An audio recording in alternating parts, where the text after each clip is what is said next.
토지거래 허가제가 한 달 반 만에 부활하고 지난번보다 더 확대됐습니다. 최근에 서울시 아파트값이 급등 조짐을 보이면서 이른바 잠삼대청, 강남 3구 지역에 더해서 서초, 용산까지 토지거래 허가구역으로 재지정됐는데요. 오세훈 서울시장도 심려를 끼쳐드려 송구하다면서 고개를 숙였죠. 다시 확대 부활하는 토지거래 허가제와 또 더 옥죄어지는 대출 관련해서도 부동산 전문가 이야기 나눠봅니다. 김인만 부동산 경제연구소의 김인만 소장 직접 모셨습니다. 어서 오세요. 안녕하세요. 네, 조금 전에 저희가 SAT 내드렸는데 들으셨는지 모르겠지만 네. 면역이 없는 사람들이 환자와 접촉하면 90% 가까이 감염되는 급성 전염병 홍어, 홍역, 홍시, 홍삼인데요. 힌트 짧게 부탁드려요. 이게 보기가 없었으면 저도 못 맞췄을 것 같은데요. 보기를 보니까 오늘 아침에 홍삼은 제가 먹었고요. 네. 점심에 홍어는 제가 먹도록 하겠습니다. 네. 네, 두 가지는 제해 주셨습니다. 네. 예, 나머지 두 개 홍어, 홍역, 홍시, 홍삼 중에 우물정 0945 50원의 정보 용료 들어가는 유료 문자로 정답 보내주세요. 저희가 원래 전화 연결을 드리려고 하다가 이렇게 직접 모셨는데 이렇게 나오시면 이런 거 좀 가끔씩 해주셔야 돼요. 재밌네요.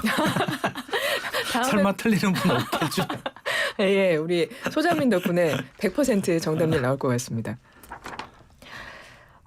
토지거래 허가제 지난 2월에 해제됐잖아요. 그렇습니다. 이번에 다시 어떻게 된 겁니까? 재지정한다고 발표를 했습니다. 핵심 내용 설명 부탁드려요. 장삼대청이라는 얘기 많이 들어보셨잖아요. 네. 잠실, 삼성, 대치, 청담동 2월에 풀렸습니다. 재건축 아파트 빼고 일반 아파트들 풀렸는데요. 재지정이란 말이 저는 틀렸는 것 같습니다. 왜요? 재지정이라고 한다면 장삼대청을 다시 지정해야 되는데 이번에는 확대 적용입니다. 강남 3구, 용산구 모든 아파트 40만 가구를 다 토지거래 허가 구역으로 지정해버렸습니다. 3월 24일부터 6개월간이고요. 문제가 되면 6개월보다 더 늘릴 수도 있다라는 내용인데 토지거래 허가 구역을 잘 모르시는 분들이 또 계실 수도 있습니다. 설명 좀 부탁드려요.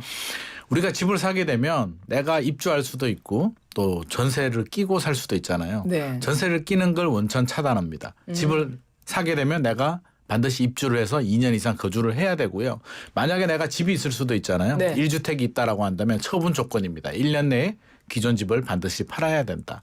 반대로 해석하게 되면 전세를 주고 있는 집주인은 집을 팔 수 없는 규제가 토지거래허가 구역입니다. 네, 뭐 이른바 우리 갭 투자라고 하는 그걸 뭐 하지 못하게 되는. 좀 원천 차단시키는 거죠. 이렇게 자치구 전체가 지정된 것도 이례적이라고 하던데요. 저는 처음 봤습니다. 원래 토지거래허가 구역은요. 원래 아파트에 적용하는 게 아니고 예. 우리 땅 있잖아요. 네. 역사적으로 거슬러 올라가면 뭐 78년, 79년도 시절에 그렇죠. 뭐 5.1 파동 생겨서 돈은 들어오고 뭐 대전 그 수도 이전 뭐 그런 바람이 불면서 땅값이 올라가니까 투기꾼들 못 들어가게 하려고 이제 만든 규제고요. 최근에도 뭐 3기 신도시 같은 경우 네, 네. 토지거래가 구역으로 지정해서 투기꾼 막고 있는데 이걸 이제 주택에다 적용을 하거든요. 주택도 대지 지분이 있다 보니까 그러다 보니까 지금 이제 이렇게 되는데 보통은 동별로 지정을 하고요. 장삼대청이 왜 적용이 됐냐면 마이스 개발이라고 잠실 운동장하고 코엑스 쪽에 이제 개발 호재가 있습니다. 네. 그래서 투기하지 말라고 이제 규제를 묶었고요. 압구정이나 여의도 같은 경우도 묶여 있는데 거기는 대규모 재건축 재개발 단지이기 때문에 묶어뒀습니다. 그러면 빠진 지역들은 뭐 반포 같은 경우는 이제 빠져 있었고 다른 동들 가락동이나 다 빠져 있었는데 이번에 다 적용하니까 그냥 고민하지 말고 강남 3구, 용산구는 그냥 통으로 그냥 갭 투자하지 마라. 굉장히 강력한 대책이 나왔습니다. 아니 근데 딱 2월에 어쨌든 풀어줬다가 한 달 반 만에 다시 약간 번복한 거잖아요. 예상하셨어요? 이렇게까지 이걸 예상한 사람은 별로 없었던 것 같고요. 네. 이 정도까지는 저는 몰랐습니다. 그냥 장삼대청 정도는 뭐 다시 할 수도 있겠다라고 생각했는데 이 정도 확대 지정한 거는 감히 저는 상상을 하지도 못했고요. 뭐 주민들 굉장히 지금 억울해하고 반발하는. 근데 이제 정책을 하시는 분들도 사실은 발표를 공식적으로 했는데 그거를 얼마 안 돼서 다시 번복한다는 게 굉장히 어려울 것 같거든요. 그럼에도 그렇죠. 불구하고 이렇게까지 한 이유는 왜 그렇습니까? 결국에는 뭐 집값이 많이 올라갔기 때문입니다. 뭐 한 달 만에 저는 이런 상승률 본 적이 없습니다. 송파구 한국부동산원 주간 매매가격지수 변동률을 보면 3월 2주차가 0.72%가 나왔거든요. 네. 0.72 하면 우리가 느낌이 안 오는데요. 곱하기 52, 1년이니까 이게 주간 변동률이니까요. 곱하기 52를 하게 되면 거의 한 40%에 가까운 상승 속도를 보여주는 겁니다. 속도가 굉장히 빠르다는 거고요. 네네. 문재인 정부 시절 2018년 2월 1주차가 0.76%.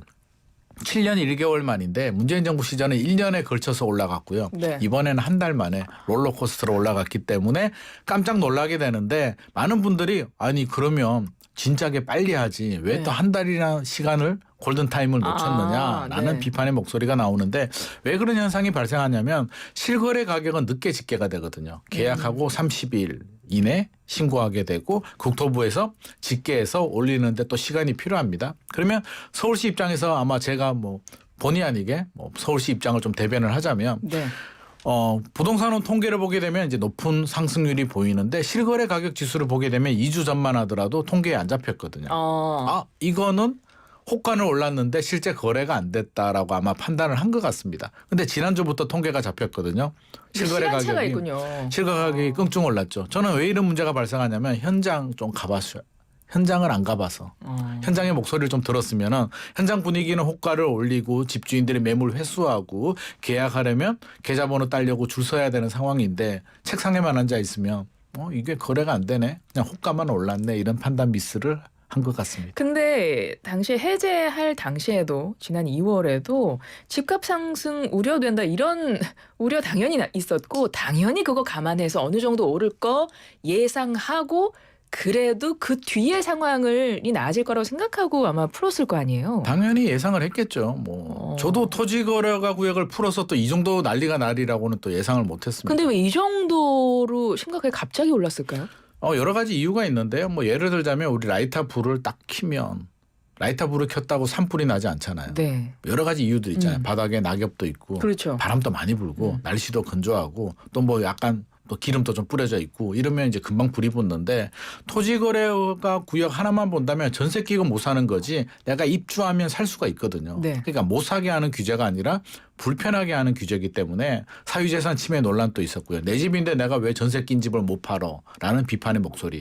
그리고 결정적으로 토지거래가 구역에 지정돼 있을 때도 계속 신고가가 나왔습니다. 어차피 집값 못 잡았습니다. 그러니까 집값도 못 잡고 사유재산 침해 논란이 있으니 그래 이 정도는 풀자. 어차피 신고가 나왔는데라고 쉽게 풀었는데 운이 나쁘다면 운이 나쁠 수도 있고요. 여러 가지 사회 환경 자체가 일단 첫 번째 최근에 부동산 시장 트렌드가 똘똘한 한 채입니다. 네. 집을 많이 가지면 안 됩니다. 다주택자 규제 있잖아요.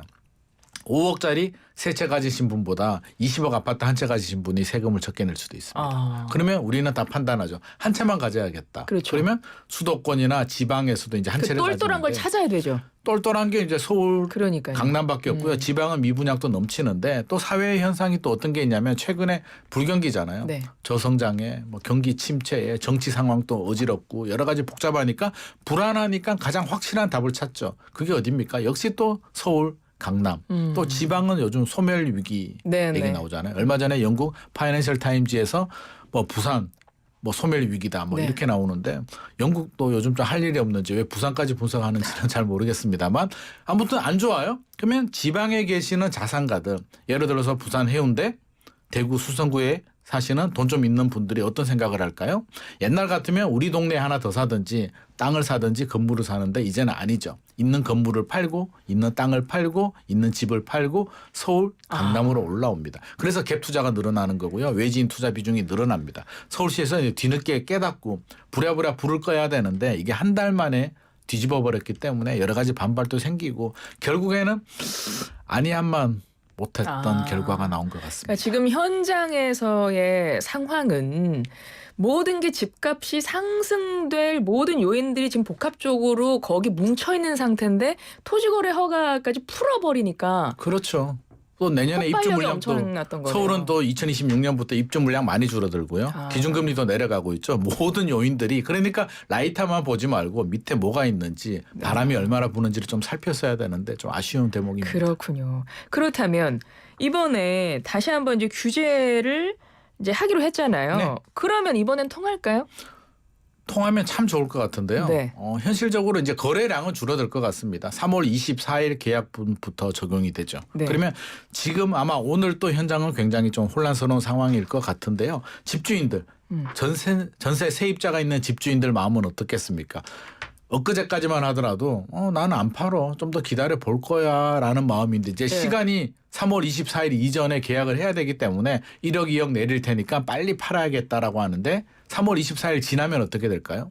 못 팔잖아요. 네네. 안 파는 게 아니라 못 파니까 네. 그냥 체념하고 나는 모르겠다. 그냥 가지고 가련다. 가격을 떨어뜨릴 필요도 없죠. 못 파니까요. 그러면 매물은 줄어들게 되고 호가는 안 내립니다. 실제로 가격이 쉽게 떨어지기 어려운 구조고요. 오히려 풍선 효과 더 확산될 우려도 있습니다. 3월 24일부터 6개월 동안 지금 지정된 거죠? 네네. 그러면 이제 그런 생각이 듭니다. 어찌 됐건 그 똘똘한 한 채, 그러니까 돈 갖고 계신 분, 돈을 어쨌든 모아서 이제 아파트를 이 지역에 사려고 하셨던 분들이 이제 돈은 갖고 있는데 이 돈이 이제 어딘가로 갈 거 아닙니까? 이제 여기 못 가니까. 그렇죠. 어디로 갈까요? 이제 두 가지 경우가 있는데 전세 끼고 못 사잖아요. 예. 실거주하면 살 수 있습니다. 예. 그러면 여전히 원하는 사람들은 서울 수도권에 거주하시는 분들은 내가 살고 있는 집을 팔든지 뭐 전세라면 전세를 빼고 입주하면 되는 거고요. 그래서 거래량은 줄어들어도 뭐 거래가 안 되거나 네. 가격이 떨어지지 않는 이유가 누구나 알잖아요. 압구정, 여의도, 잠실, 삼성동, 청담동 이름만 들어도 돈 좀 있으면 솔직히 가고 싶잖아요. 네, 네. 가고 싶은데 내가 입주하면 되는 거고요. 입주 못하는 분들 있잖아요. 네. 지방에 계시거나. 그렇죠. 그 서울에 아파트 하나 살려고 내가 예를 들어서 전문직이라면 부산에 병원 폐업하고 서울에 아파트 이사할 수는 없는 노릇이니 선택지가 이제 지정되지 않은 곳 마포, 성동, 뭐 강동, 동작구 쪽으로 눈을 돌리겠죠. 최근에도 이제 성동구나 마포 쪽은 거래량 많이 늘어났고요. 집값도 올라가는 분위기인데 네. 이렇게 되면 좀 더 속도가 좀 더 빨라지지 않을까. 거래량 더 빨리 늘어나지 않을까 싶고요. 예. 서울시도 생각을 했겠죠. 경고 멘트 하나 날렸습니다. 보도자료 내용 보게 되면 주변 지역들 니들 또 긴장해. 니들 또 계속 이렇게 거래가 늘어나고 집값 올라가게 되면 토지거래허가 구역뿐만 아니라 조정 대상 지역, 투기 과열 지구 다 지정해 버릴 테니까 조심해라는 경고를 줬는데 네. 그 경고가 실제로 시장에서 먹힐지 아니면 한번 해봐라. 나도 해보려한다라고 될지 한 달 안에 결정이 날 것 같습니다. 어떻게 예상하세요? 주변 집값 많이 오를 거라고 보세요? 저는 좀 더 오를 것 같습니다. 결국엔 돈이 갈 데가 없거든요. 그럼 그 돈을 가지고 은행에 예금을 넣을 수는 없는 거고요. 네. 규제하라면 규제하죠. 우리 역설적으로 학습 효과가 있잖아요. 네. 규제하면 집값 더 오른다. 토지거래가 구역도 좌표 찍어줬다라는 말이 나올 정도이기 때문에 요즘 규제를 그렇게 두려워하지는 않은 것 같습니다. 그러면 이 정책이 궁극적으로 의도했던 그게 먹히는 겁니까? 안 먹히는 겁니까? 의도는 결국에는 집값 잡겠다는 건데요. 예. 집값 못 잡았잖아요. 2020년, 2021년에 이제 지정을 했는데 네. 우리 압구정, 여의도, 목동 계속 신고가. 지금 또 매물이 없습니다. 토지거래가 지정을 해도 필요한 사람들, 원하는 사람들은 사고요. 결국에는 매물 감소 효과잖아요. 집주인이 살고 있다가 비워줄 수 있는 집만 매물로 나오기 때문에 매물은 줄어들고 극소수지만 살 사람들이 산다면 결국에는 신고가는 계속 나오는 지역이고. 근데 보통 투기 세력이 어쨌든 뭐 갭 투자라든가 이런 투기 세력이 좀 많이 빠져나갈 거 아니에요. 지정이 되면. 이게 갭 투자, 이게 투기 세력이라는 말 자체도 이제 네. 한 채를 사는 거거든요. 아. 근데 한 채를 사는 걸 그걸 투기라고 봐야 될지 실소유로 봐야 될지도 경계도 지금 참 애매한. 옛날처럼 다주택자가 많이 샀다면 많이 사니까 투기네 규제를 하는데 이제는 한 채거든요. 집 하나 사는 걸 과연 투기라고 할지에 대한 굉장히 논란이 있는 상황입니다. 그렇군요. 김동연 경기도지사가 어제 오세훈 서울시장 집값 오를 때 토지거래 허가구역 해제한 것부터 잘못이다, 오판이다 이렇게 비판하면서 나라면 부동산 시장에 개입 안 하겠다. 이렇게 말을 했다고 해요. 경제 전문가이시잖아요, 김동연 네. 지사가. 개입을 안 하려면 처음부터 동의하죠? 지정을 안 했어야 되는 그러니까 문제로 돌아가는 거죠. 그러니까요. 근데 거기 어느 정도 좀 일리가 있다 보세요? 근데 김동연 지사가 경제부총리 할 때 규제 많이 나왔거든요. 그래서 시장에 맡긴다는 건 저는 좀 맞지 않는 것 같고요. 제가 장관이라도 네. 제가 시장이라도 사실 집값 올라가는데 가만히 있기는 어렵습니다. 그래서 이 그렇죠. 규제의 역설이거든요. 집값이 올라가면 규제가 나오고 집값이 떨어지면 규제를 푸는데 이 메커니즘을 이제 시장에서는 알고 있기 때문에 규제해봐. 집값 떨어지면 풀어줄 거지라고 했는데 우리 2022년 생각해 보면 원희룡 장관이 그때 아마 8월로 저는 기억을 하는데 네. 집값 더 떨어져야 된다, 반토막 나야 된다라는 발언을 했었거든요. 6개월 지나고 집값 떨어지니까 다 풀어버렸잖아요. 강남 3구, 용산구 빼고 이런 반복적인 정책의 신뢰가 떨어지는 행위들이 국민들한테 신뢰를 잃게 되고 학습 효과가 생기는 거죠. 근데 이번에 부동산 대출 문턱도 높이겠다 또 발표했거든요. 네. 이건 어떻게 보십니까? 대출 문턱을 높이면 어떤 일이 발생하냐면요. 네. 강남의 아파트들이 이제 30에서 50억 정도 한단 말이에요.